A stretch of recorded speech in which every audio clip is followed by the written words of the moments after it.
Thank you for watching this video. Today we will be doing technical analysis on the S&P 500 for Monday, November 16th, 2020. And for this analysis, we will be using stockcharts.com. That is the charting service that I use and pay for.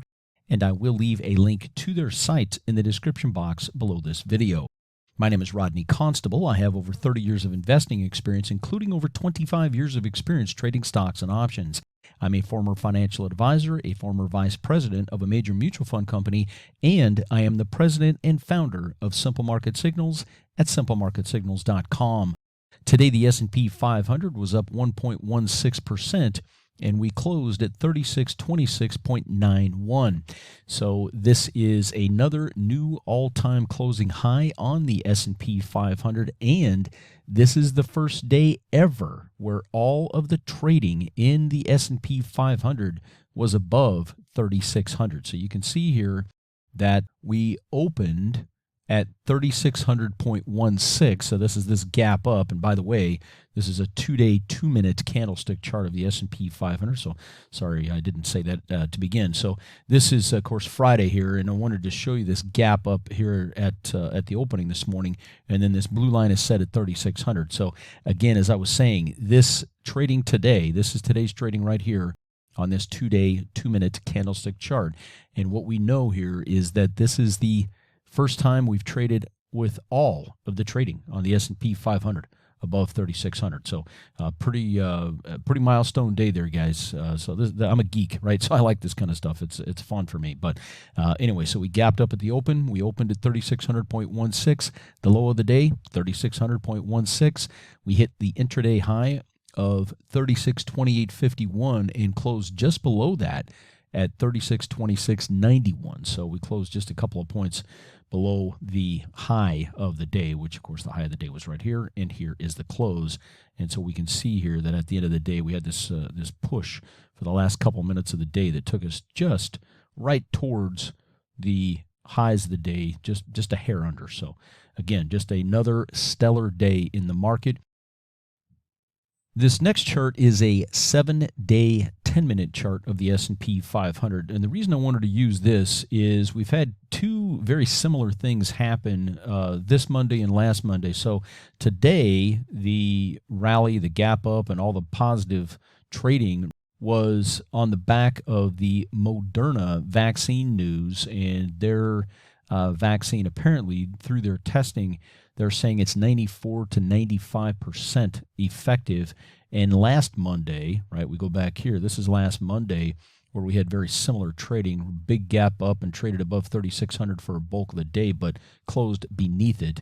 But Pfizer had their vaccine news saying that their vaccine is 90+% effective. So we've had 2 Mondays in a row where we've had positive news on vaccine tests, and that has given a huge boost to the market. And these are the only 2 days in the history of the S&P 500 where we've had trading above 3,600. The difference for today is all of the trading was above 3,600, and we closed above 3,600, where last Monday we couldn't hold it. We gapped up, and by the way, last Monday we actually made a higher intraday high right towards the open. You can see here on today's trading, we didn't get quite as high as what we did last week. We got above this 3645 level, but still obviously a stellar day today in the markets. But again, all of today's trading was above 3,600. Last Monday on Pfizer's news, we couldn't quite hold it and sold off at the tail end of the day there and closed obviously below 3,600. So the question becomes here, now that we've closed above 3,600, will we continue to close above 3,600 on a go-forward basis, or will we roll back over in the next few days like we did last week? Only time will tell. The next chart here is a 4-month, 1-day candlestick chart of the S&P 500. So each candle represents 1 day of trading. Again, the blue line is set at 3,600. I just wanted to kind of back away and show you this 4-month chart so we can see, number one, the volatility that we've had over the last 4 months, but it gives you a real good perspective of where we're at here, right, with today's close, where my cursor is circling, where we've closed above this 3,600 level for the first time in the history of the S&P 500. and where we've been. And also you can see this very steep ascent angle that we've had during the month of November.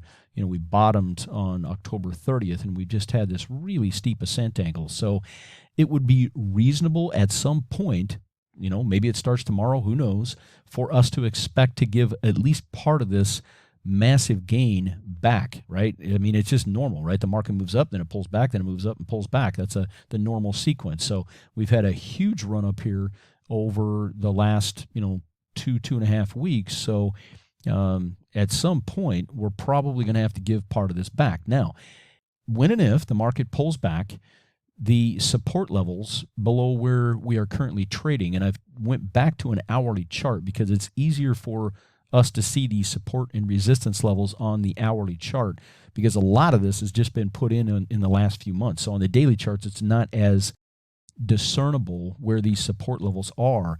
So I've gone back to an hourly chart and taken this back to the 1st of August. So you can see, this is last Monday, this is today, and you can see we pulled back to this 35.25 area.